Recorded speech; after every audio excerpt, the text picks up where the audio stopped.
Hello दोस्तों, स्वागत है आप सबका संकल्प मैथ के यूट्यूब चैनल पर। आज की वीडियो में हम लोग देखने वाले हैं 5 ईयर प्लान्स, हिंदी में कहें तो पंचवर्षीय योजनाएं। इसके बाद में इसके वीडियो के लास्ट में हमने जो प्रीवियस ईयर क्वेश्चंस इस टॉपिक से पूछे गए हैं वो रखे हैं। तो इस वीडियो को देखने के बाद में आप लोग कंप्लीटली इस टॉपिक को कवर कर लेंगे। मतलब इसको डिटेल में पहले हम लोग पढ़ेंगे, फिर उसके बाद में इसके क्वेश्चन सॉल्व करेंगे। तो सबसे पहले देखते हैं योजना आयोग। भारत आज़ाद हुआ, उसके बाद भारत का संविधान लागू हुआ, उसके बाद में बनाई गई योजना आयोग, मंत्रियों द्वारा बनाई गई एक आयोग है। कोई संवैधानिक प्रावधान नहीं था संविधान में इसके बारे में, ये कोई संवैधानिक संस्था नहीं है। मंत्रियों ने बिल प्रस्तुत करके योजना आयोग बनाया। कब बना? 15 मार्च 1950 को। कार्य क्या था इसका योजना आयोग का, किस लिए बनाया गया? देखिए, हमारा देश नया नया आज़ाद हुआ था और हमारे देश को ग्रोथ करनी थी। ठीक, तो ग्रोथ कैसे करेंगे, क्या मानक होंगे ग्रोथ के, किस तरीके से हमें पता चलेगा कि देश ग्रो कर रहा है कि पीछे जा रहा है। तो ये सारी चीज़ें के लिए प्लान्स तैयार करना, देश के जो रिसोर्सेज थे, रिसोर्सेज कुछ भी हो सकते हैं, वो रिसोर्सेज जिससे देश ग्रो करने वाला था, वो रिसोर्सेज कुछ भी हो सकते थे। पैसा हो सकता था, ज़मीन हो सकती थी, यहाँ के लोग हो सकते थे, काम करने वाले कामकाजी लोग, वे सारे क्या होते हैं, रिसोर्सेज में आ जाएंगे। ये रिसोर्सेज का यूटिलाइज अच्छे तरीके से यूटिलाइज करने के लिए किसको बनाया गया? योजना आयोग को। तो योजना आयोग का अध्यक्ष कौन? प्रधानमंत्री होता था। इसका कार्य पंचवर्षीय योजनाएं बनाना।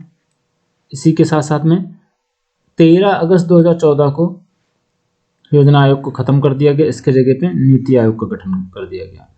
नीति आयोग का अगर फुल फॉर्म देखें, नीति NITI, नीति आयोग का फुल फॉर्म अगर देखें तो N से national institute for transforming India. NITI Aayog Bharat की एक थिंक टैंक जैसे काम करता है। जो काम योजना आयोग का था, लगभग उसी तरीके से काम नीति आयोग का भी है। इसके बाद में एक और संस्था है इससे जुड़ी हुई, उसके बारे में हम लोग देख लेते हैं। वो है नेशनल डेवलपमेंट काउंसिल, राष्ट्रीय विकास परिषद। ठीक, ये भी क्या थी? एक परामर्शदात्री नियोजक मंडल था। देखो, 1946 में ये एक परामर्शदात्री नियोजक मंडल के रूप में गठित किया गया कि मतलब ये सलाह देगा कि कैसे क्या क्या करें देश के डेवलपमेंट के लिए, ये सलाह देने के लिए था। उसके बाद में 6 अगस्त 1952 को राष्ट्रीय विकास परिषद के का नाम बदल करके, इसका परामर्शदात्री नियोजक मंडल का नाम बदल करके राष्ट्रीय विकास परिषद रख दिया गया। तो आपसे पूछा जाएगा राष्ट्रीय विकास परिषद कब बना, तो आप बताएंगे 6 अगस्त 1952। ठीक, योजना आयोग की तरह यह भी एक सलाहकारी संस्था ही है, सिर्फ सलाह देगी। उसके बाद में इसका भी अध्यक्ष प्रधानमंत्री होगा। योजना आयोग योजना बनाती है, योजना आयोग योजना बनाएगी, लेकिन उस योजना को अंतिम स्वीकृति, बहुत इंपॉर्टेंट है, राष्ट्रीय विकास परिषद का मेन काम यही है कि योजना की अंतिम स्वीकृति कौन देता है? राष्ट्रीय विकास परिषद, नेशनल डेवलपमेंट काउंसिल। ये आपको अच्छे से समझना है कि नीति आयोग योजना आयोग का काम क्या है? योजना बनाना। योजना आयोग क्या करेगा? योजना बनाएगा, बताएगा कि ये काम करने हैं हमको, तो हमारा देश इतना डेवलपमेंट करेगा। फिर उसके बाद में नेशनल डेवलपमेंट काउंसिल क्या करेगा? इस योजना को देखेगा और फाइनलाइज करेगा कि हाँ ठीक है ये योजना, या इसमें कुछ संशोधन करने की जरूरत है। अंतिम स्वीकृति कौन देगा? National development council. उसके बाद तत्पश्चात सदन के पटल पर रखा जाएगा, बाद में पार्लियामेंट में रखा जाएगा। ये भी देख लो कि NDC में कौन कौन होता है। इसमें NDC में, नेशनल डेवलपमेंट काउंसिल में कौन कौन से लोग सम्मिलित होते हैं, इसके मतलब मेंबर्स कौन कौन होते हैं। सबसे मेन होता है प्रधानमंत्री, जो इसका अध्यक्ष होता है। योजना आयोग के सभी सदस्य इसके मेंबर्स होंगे। जो मेंबर्स इसमें होंगे वो सारे के सारे मेंबर योजना आयोग उसमें NDC में भी होंगे। सभी राज्यों के मुख्यमंत्री इसके सदस्य होंगे। केंद्र शासित प्रदेशों के प्रशासक इसमें होंगे और केंद्रीय मंत्रिमंडल के सभी सदस्य, मतलब पार्लियामेंट में जो मंत्रिमंडल होगा उसके सारे मेंबर्स इसके सदस्य होंगे। ठीक, तो दो चीज़ें समझ में आई। पहली चीज क्या क्या देखा हमने? योजना आयोग के बारे में। योजना आयोग का गठन 1950 में हुआ और NDC, नेशनल डेवलपमेंट काउंसिल का गठन 1952 में हुआ। ठीक, और क्या देखा हमने, यह भी संवैधानिक संस्था नहीं है। योजना आयोग क्या है, एक योजना आयोग कोई संवैधानिक संस्था नहीं है। इसका भी अध्यक्ष प्रधानमंत्री, एनडीसी का भी अध्यक्ष प्रधानमंत्री। इसका कार्य है पंचवर्षीय योजनाएं बनाना और उसका कार्य है उसको फाइनल अनुमति देना। इसके बाद हम लोग पढ़ेंगे पंचवर्षीय योजनाओं की डेट, ठीक, कौन सी योजना कब से कब तक चली। इन पंचवर्षीय योजनाओं में जो राजनीतिक गतिविधियां हैं इन्होंने बहुत ज़्यादा इम्पैक्ट डाला है। तो हम लोग इंडियन प्राइम मिनिस्टर्स के बारे में थोड़ा सा देख लेते हैं कि भारत में कैसे कैसे राजनीति ने फेरबदल किया। सबसे पहले 1947 में देश आज़ाद हुआ, तब से लेकर के 1964 तक जवाहरलाल नेहरू पीएम बने रहे। किस पार्टी से थे, कांग्रेस। उनके बाद में गुलजारी लाल नंदा कुछ समय के लिए बने, उसके बाद में लाल बहादुर शास्त्री। वैसे कहा जाता है कि फर्स्ट पीएम कौन थे, जवाहरलाल नेहरू, और सेकंड कौन थे, लाल बहादुर शास्त्री। ठीक है, ये कुछ दिनों के लिए बने थे गुलजारी लाल नंदा। उसके बाद तीसरे जो थे फिर से गुलजारी लाल नंदा बनाए गए दूसरे टाइम। ठीक, उसके बाद आती है इंदिरा गांधी। 2 बार में इंदिरा गांधी बनी पीएम, 66 से 77 तक फर्स्ट टाइम, ये भी कांग्रेस से। और यहाँ पे बहुत इंपॉर्टेंट है, आपको ध्यान रखना है ये 2 पीएम के बारे में, 77 से 79 और 79 से 80।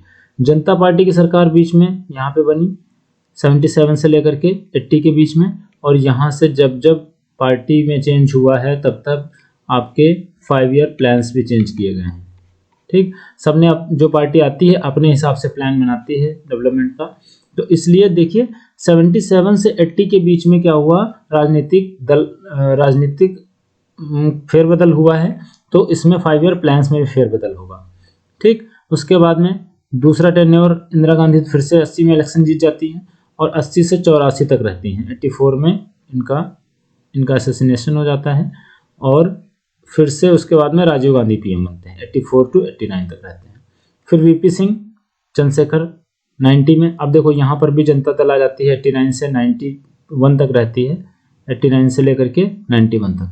तो यहाँ पर भी जो 5 ईयर प्लान्स हैं उसमें फेरबदल होगा। ठीक, फिर 91 में फिर से पीवी नरसिम्हा राव आते हैं। फिर अटल बिहारी वाजपेयी 96 में फर्स्ट बार पीएम बने कुछ दिन के लिए। उसके बाद में एचडी देवगौड़ा, फिर इंदर के गुलजार, और उसके बाद में अटल बिहारी वाजपेयी दोबारा से 98 से 2004 तक पीएम बन के रहते हैं। ठीक, इसके बाद मनमोहन सिंह 2004 से 14 तक रहते हैं। फिर नरेंद्र मोदी 2014 से अभी वर्तमान तक। तो ये हम लोगों ने देखा प्रधानमंत्री की लिस्ट। इसके बाद में हम लोग आते हैं 5 ईयर प्लान्स में। अब हम लोग देख लेते हैं 5 ईयर प्लान्स की सिर्फ डेट सबसे पहले देखेंगे, कौन सा प्लान कब तक चला। तो योजना आयोग जो हमारी थी वो 1950 में उसका गठन हो गया था, और 5 ईयर प्लान 51 से स्टार्ट हो गए। तो 51 से लेकर के 56 तक, जैसे नाम से ही पता चल रहा है पंचवर्षीय योजना 5 ईयर प्लान, तो ये 5 साल तक चलेंगे। 51 से 56 तक पहली पंचवर्षीय योजना, दूसरी पंचवर्षीय योजना 56 से लेकर के 61 तक, तीसरी पंचवर्षीय योजना 61 से लेकर के 66 तक। ठीक है, ये 3 पंचवर्षीय योजना बिल्कुल बिना किसी रुकावट के आराम से 5-5 साल के गैप में चलती रही। ठीक है, फिर उसके बाद में तीसरी पंचवर्षीय योजना में क्या होता है, 1962 में इंडो चाइना वार हो जाता है। 1965 में इंडो पाक वार हो जाता है। ठीक, ये 2 वार एक ही पंचवर्षीय योजना में हो जाते हैं। तो उसके बाद में जो भारत की स्थिति थी, आर्थिक स्थिति थोड़ा सा गड़बड़ा जाती है, इसलिए 3 योजना अवकाश रखे गए, कोई प्लानिंग नहीं की गई। 66 से 67, 66 से 68, 68 से 69, 3 सालों तक लगातार योजना अवकाश रहा। ठीक, उसके बाद में 69 से 65 तक चौथी पंचवर्षीय योजना। ठीक, तो आपसे इससे भी क्वेश्चन पूछा जाता है आपके पेपर में कि योजना अवकाश कितने वर्षों तक रहा, 3 वर्षों तक, 66 से 67, 67 से 68, 68 से 69 तक। किस पंचवर्षीय योजना के बाद हुआ योजना अवकाश, तृतीय पंचवर्षीय योजना के बाद। अच्छा, चौथी पंचवर्षीय योजना 69 से 74, पांचवी पंचवर्षीय योजना 74 से 78। ठीक, तो देखो ये पंचवर्षीय योजना है लेकिन 4 साल में खत्म कर दिए गए। क्यों, हमने बोला ना राजनीतिक फेरबदल से जो योजनाएं हैं पंचवर्षीय योजनाएं उन पर प्रभाव पड़ा है। ठीक, तो तो पांचवी पंचवर्षीय योजना जो थी 74 से लेकर के 78 तक ही चल पाई। चलनी कब तक थी? 74 से लेकर के 79 तक, 79 तक। लेकिन बीच में आ जाती है जनता दल की सरकार। अभी हम लोगों ने इससे पहले देखा कि 77 में क्या हुआ। इससे पहले 77 में जनता दल की सरकार आ जाती है, मोरारजी देसाई, और ये क्या कर देते हैं, पंचवर्षीय योजनाएं जो हैं उनको हटा देते हैं। ठीक है, ये 1 ईयर प्लान ले जाते हैं। तो पंचवर्षीय योजना, जो पांचवी पंचवर्षीय योजना थी, ये कितने वर्ष तक चली? 4 वर्ष तक। इंपॉर्टेंट है, याद रखना है। पूछा गया क्वेश्चन है कि कौन सी पंचवर्षीय योजना 4 सालों तक चली, तो पांचवी पंचवर्षीय योजना। उसके बाद रोलिंग प्लान, ये रोलिंग प्लान लेकर के आते हैं 78 से 80 तक। ठीक, 78 टू 79 और 79 टू 80, 2 साल के लिए रोलिंग प्लान लेकर के आते हैं। फिर दोबारा से जनता दल की सरकार गिर जाती है, फिर से कांग्रेस आ जाती है सत्ता में। फिर आती है छठी पंचवर्षीय योजना, इंदिरा गांधी का दूसरा कार्यकाल 80 से लेकर के 85 तक। पूरी पंचवर्षीय योजना 5 सालों तक रहती है। फिर यहाँ पे सातवीं पंचवर्षीय योजना, राजीव गांधी का काल 85 से 90 तक। फिर उसके बाद में 90 से लेकर के 92 तक वार्षिक योजनाएं रहीं, यहाँ पर भी राजनीतिक फेरबदल हुआ। उसके बाद में आठवीं पंचवर्षीय योजना 92 से 97 तक, नौवीं पंचवर्षीय योजना 97 से 2002 तक, ये 5 सालों तक कंटिन्यू रही। उसके बाद में 12वीं पंचवर्षीय योजना जो थी वो 2012 से 17 तक चलने वाली थी, लेकिन 2014 में ही इसको बीच में बंद करके योजना आयोग को खत्म कर दिया गया और नीति आयोग ले आया गया। ठीक, अब हम इन योजनाओं को डिटेल में देखते हैं। पहली पंचवर्षीय योजना जो थी 51 से 56 तक चली, ये हम लोगों ने देख ही लिया है। किस मॉडल पर आधारित थी? Herod-Domar model. ये बार बार क्वेश्चन आपके पेपर में पूछा जाता है कई बार। आपको ये याद करना है कौन से मॉडल पर आधारित थी? Herod-Domar model. सबसे पहले देश आज़ादी के बाद में सबसे पहले किसी चीज़ पे ध्यान देने की जरूरत थी, वो था कृषि क्षेत्र। ठीक, तो अगर जो डेवलपिंग कंट्रीज़ होते हैं या अंडर डेवलप्ड कंट्रीज़ होते हैं, तो उनको सबसे पहले प्राइमरी सेक्टर पे काम करना होता है। ठीक है, प्राइमरी सेक्टर पे काम करने के बाद में तब वो सेकेंडरी पे पहुँचेंगे, उसके बाद में टर्सरी पे पहुँचेंगे। ठीक है, प्राइमरी सेक्टर में क्या क्या आता है? कृषि आ जाती है। ठीक, सेकेंडरी में मैन्युफैक्चरिंग और टर्सरी में क्या आता है? Service sector. तो इंडिया को प्राइमरी सेक्टर पे कार्य करने की जरूरत थी पहली पंचवर्षीय योजना में, तो इसने 5 साल तक कृषि पर ज़्यादा ध्यान दिया। इसी पंचवर्षीय योजना में भाखड़ा नांगल बांध, हीराकुड बांध, दामोदर घाटी बांध, तो बांधों से क्या होता है, कई सारी भाखड़ा नांगल बांध से नहरें बनवाई गई। तो कृषि क्षेत्र पर अच्छे से फोकस किया गया और इसी में 5 जो प्रौद्योगिकी संस्थान हैं वो खोले गए, IITs। और इसमें जो लक्ष्य रखा गया ग्रोथ का वो 2.1% था, लेकिन कितना अचीव कर लिया गया? 3.6% देश ने ग्रोथ किया। ठीक, लक्ष्य कितना था? 2.1 और ग्रो कितना किया? 3.6। ठीक, पहली पंचवर्षीय समझ में आ गई। हेरोड-डोमर मॉडल कृषि पर आधारित है, तो सारे बांध भी बनाए गए, भाखड़ा नांगल, हीराकुड बांध, दामोदर घाटी। 5 IIT खोली गई और अचीव कर लिया जितना टारगेट था उससे ज़्यादा।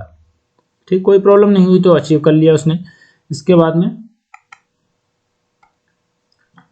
दूसरी पंचवर्षीय योजना है, यह है 56 से लेकर के 61 तक। PC महालनोबिस मॉडल पर आधारित है।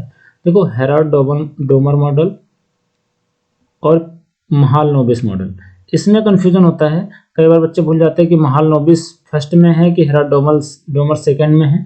तो इसको याद रखने के लिए HM याद रखेंगे। ठीक, H पहले आता है अल्फाबेटिकली अगर देखें हम, और M आता है बाद में, तो हेरोड-डोमर और महालनोबिस ऐसे याद रखेंगे। किस पर आधारित थी? PC महालनोबिस मॉडल पर आधारित थी। तीव्र औद्योगिकरण और सार्वजनिक क्षेत्र। अब आप देखिए इंडस्ट्रियलाइजेशन पे आ गए। औद्योगिक क्षेत्र मतलब इंडस्ट्रियलाइजेशन। ठीक, तो पहले पंचवर्षीय योजना में किस पे ध्यान दिया जाएगा? कृषि पर। दूसरे में औद्योगिकरण पर।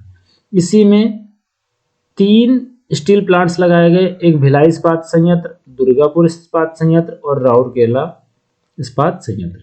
ठीक, तो 3 जो आयरन स्टील प्लांट्स थे वो लगाए गए, भिलाई, दुर्गापुर और राउरकेला। इसमें भी टारगेट कितना रखा गया? 4.5, और लगभग लगभग अचीव कर ही लिया गया, 4.27 तक अचीव कर लिया गया। ठीक, सब कुछ ठीक ठाक चलता रहा। पहले में 3 पॉइंट समथिंग अचीवमेंट, दूसरे में 4 पॉइंट समथिंग। ठीक, जितना लक्ष्य था उतना नहीं अचीव कर पाए, लेकिन लगभग कंप्लीट कर लिया। उसके बाद में आती है थर्ड 5 ईयर प्लान। सब कुछ सही चल रहा था। तीसरे 5 ईयर प्लान में जो लक्षित वृद्धि दर थी वो 5.6 रखी गई थी, लेकिन अचीव सिर्फ 2.4 ही हो पाया। उसका रीजन हमने पहले ही बताया। 62 में भारत चीन युद्ध हुआ, 65 में भारत पाकिस्तान युद्ध हो गया, और युद्ध से जो इकोनॉमी थी वो पूरी तरीके से गड़बड़ा गई, और 65 में भीषण सूखा भी पड़ गया। तो इसलिए आपसे पूछा जाएगा कि कौन सी योजना, पंचवर्षीय योजना पूरी तरीके से असफल रही, तो ये कौन सी? तीसरी पंचवर्षीय योजना। ठीक, 5.6 लक्ष्य था और जबकि 2.4 ही अचीव कर पाई। इसके बाद में हम लोग आते हैं योजना अवकाश। 3 सालों तक योजना अवकाश रखा गया, 66 से 67, 67 से 68, 68 से 69 तक। इसके बारे में हम लोग देख चुके हैं। इसके बाद आता है चौथी पंचवर्षीय योजना, 69 से लेकर के 74 तक। ठीक, इसमें भी हरित क्रांति हुई 67 से 68। जो हरित क्रांति का पहला चरण था वो चतुर्थ पंचवर्षीय योजना के अंतर्गत ही हुआ। इसमें इंदिरा गांधी प्रधानमंत्री बन चुकी थी। गॉडगिल योजना इंपॉर्टेंट है, इसको याद रखेंगे। चौथी पंचवर्षीय योजना किससे संबंधित थी? गॉडगिल।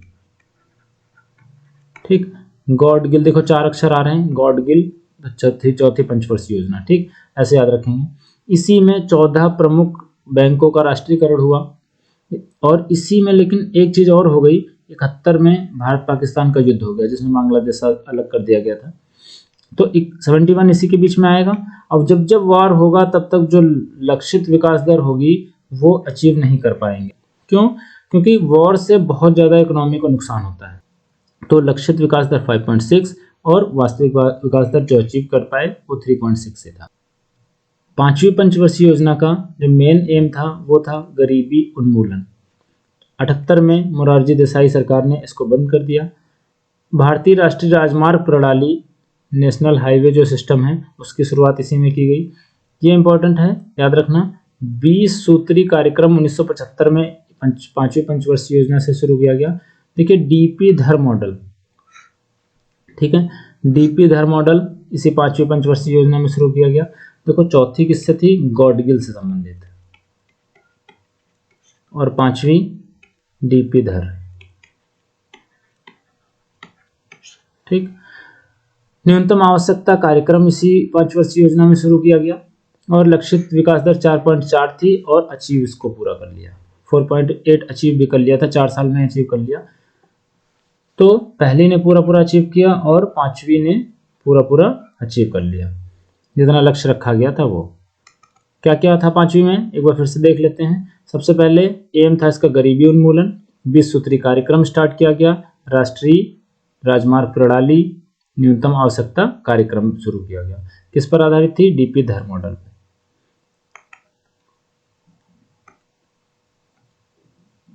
इसके बाद आते हैं रोलिंग प्लान। जनता दल की सरकार ने रोलिंग प्लान लाए। 1980 में फिर से जब कांग्रेस सरकार में आ गई, रोलिंग प्लान को बंद कर दिया इसने और फिर से 5 ईयर प्लान स्टार्ट कर दिया। छठी पंचवर्षीय योजना 80 से 85 तक। इसमें आर्थिक उदारीकरण की शुरुआत हो गई।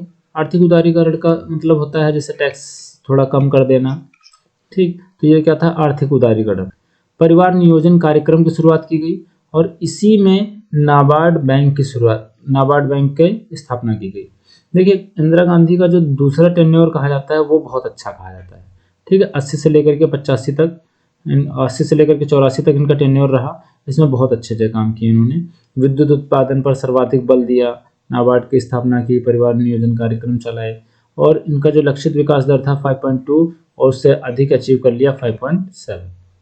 ठीक, छठी पंचवर्षीय योजना समझ में आ गई होगी। इसके बाद हम लोग देखते हैं 7वीं पंचवर्षीय योजना। 7वीं पंचवर्षीय योजना राजीव गांधी प्रधानमंत्री थे, 85 से 90 तक चली। इसमें इसका जो एम रखा गया, प्रौद्योगिकी के माध्यम से औद्योगिक उत्पादन में के स्तर में सुधार, productivity levels through use of technology. Technology का यूज धीरे धीरे शुरुआत हो गई थी। गरीबी विरोधी कार्यक्रमों का आयोजन किया गया। इसमें जवाहर रोजगार योजना इसी में स्टार्ट किया गया, जवाहर रोजगार योजना JRY जिसको बोलते हैं। 5 पॉइंट एम रखा गया, लक्ष्य रखा गया और इसका टारगेट अचीव हो गया 6.01। उसके बाद 90 से 92 के बीच में क्या हुआ, देश जो था विदेशी मुद्रा भंडार के संकट का सामना देश को करना पड़ा, इसलिए कुछ वार्षिक योजनाएं चलाई गई। ठीक, देश में LPG रिफॉर्म लाए गए। LPG रिफॉर्म का मतलब है लिबरलाइजेशन, प्राइवेटाइजेशन, ग्लोबलाइजेशन। इसी को राव मनमोहन मॉडल कहा जाता है।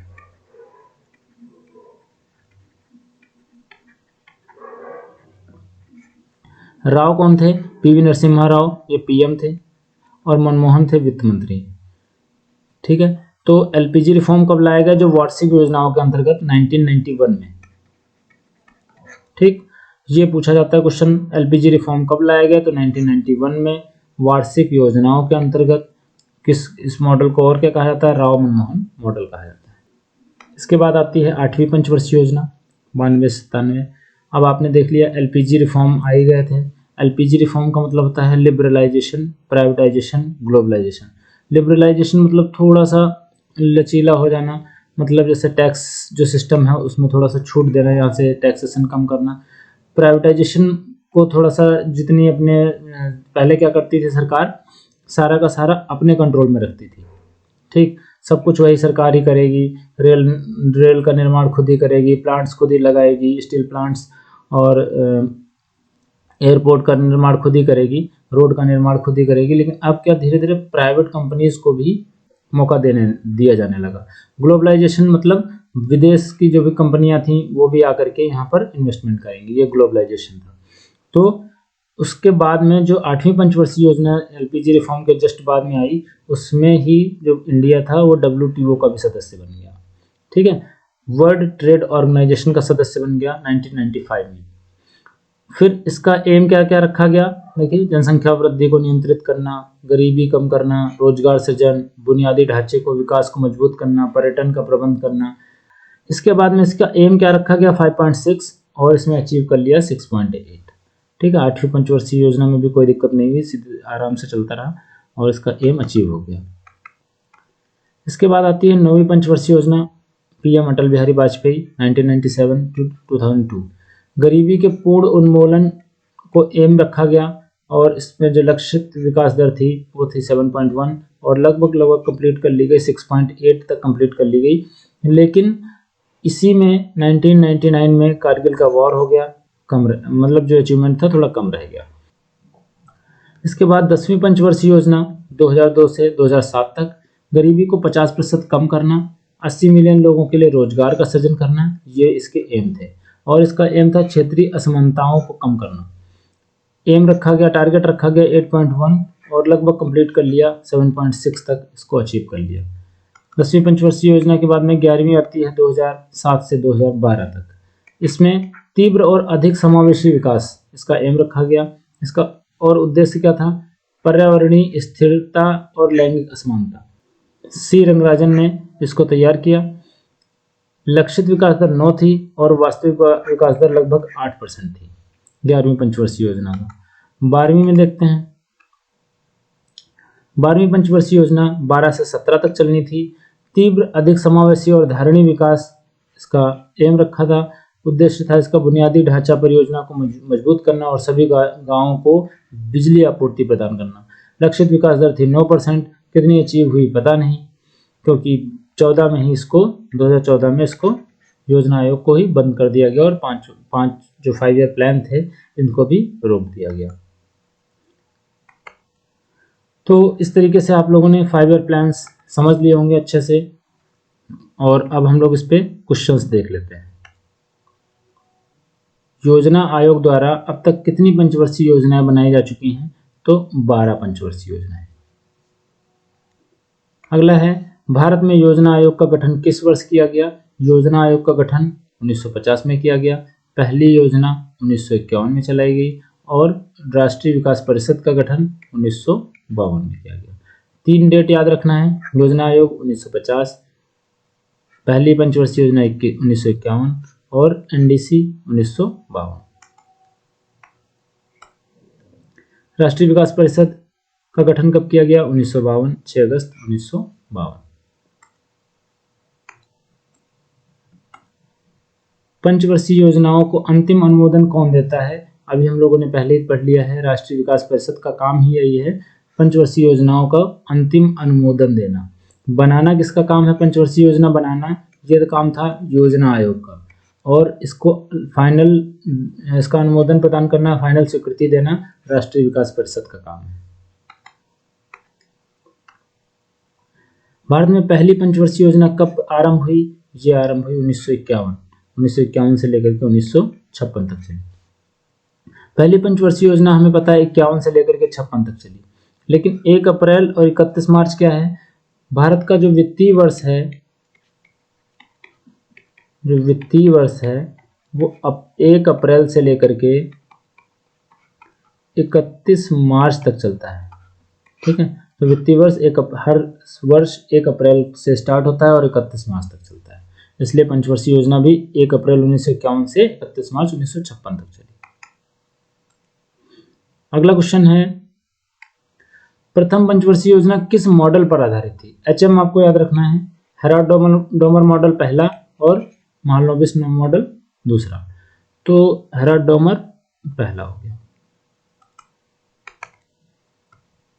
अगला है, भारत की पहली पंचवर्षीय योजना का मुख्य उद्देश्य क्या था? सबसे पहला उद्देश्य था कृषि का विकास करना, सबसे पहले कृषि पर काम किया गया, उसके बाद दूसरा काम। भारत में औद्योगिकरण की प्रक्रिया किस पंचवर्षीय योजना से प्रारंभ की गई? तो पहले वाले में कृषि और दूसरे वाले में औद्योगिकरण।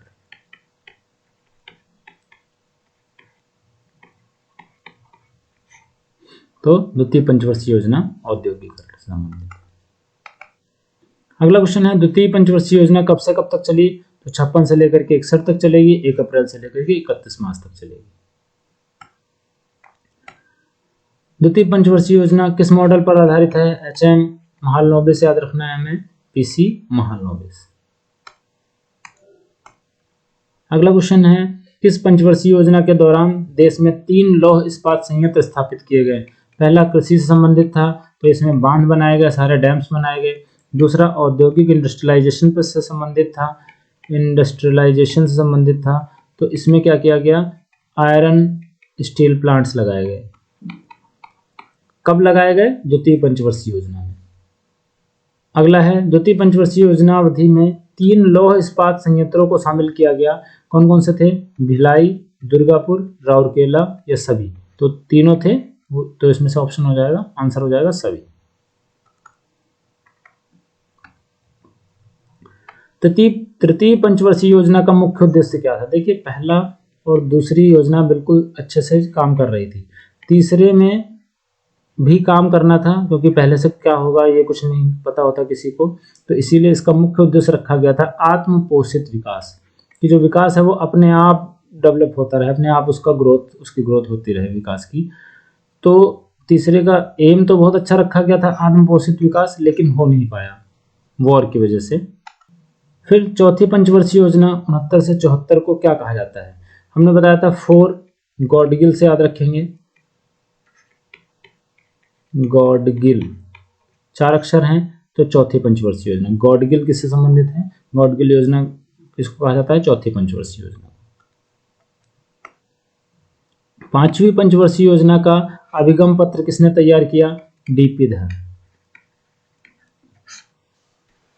कौन सी पंचवर्षीय योजना केवल 4 वर्ष की थी? तो 5वीं पंचवर्षीय योजना केवल 4 वर्ष की थी। कब से?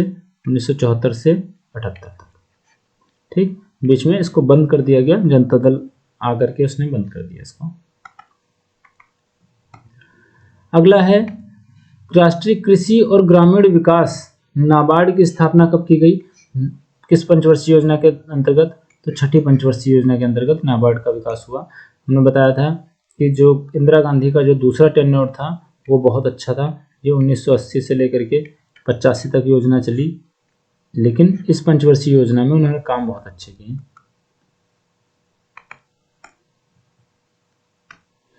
अगला क्वेश्चन है, किस पंचवर्षीय योजना में योजनागत परिव्यय के प्रतिशत के रूप में विद्युत उत्पादन पर सर्वाधिक बल दिया गया?